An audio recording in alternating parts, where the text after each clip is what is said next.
గర్భాశయం అంటే ఇప్పుడు గర్భాశయం ముఖద్వారం క్యాన్సర్ మామూలుగా ఇంతకుముందు అంతా కూడా ఎక్కువగా ఉండేది. ఇప్పుడు గర్భాశయం క్యాన్సర్ అంటే ఎండోమెట్రియల్ క్యాన్సర్ అంటారు.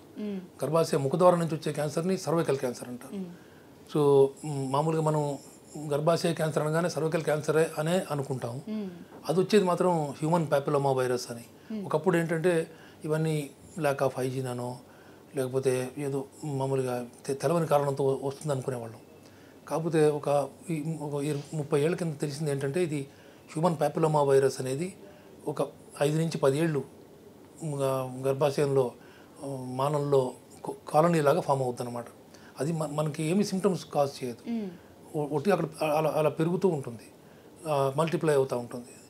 అది చాలా కాలం ఉన్నప్పుడు ఏమవుతుందంటే అక్కడ ఉన్న కణాలలో మార్పులు వస్తాయి. చాలాసార్లు మన బాడీ ఇమ్యూనిటీ దాన్ని క్లియర్ చేస్తుంది.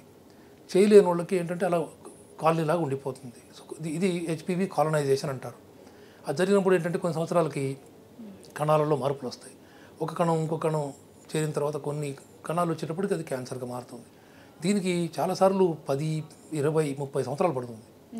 సో ఇప్పుడు ఈ కాలనైజేషను 20 ఏళ్ళకి 30 ఏళ్ళకి అయినా 50 ఏళ్ళ తర్వాతే క్యాన్సర్స్ వస్తాయి ఇవి. సో ఈ కాలనైజేషన్ కాకముందే దీన్ని హెచ్పివి కాలనీ ఫామ్ కాకుండా చేయాలంటే వ్యాక్సిన్ తీసుకోవాలి.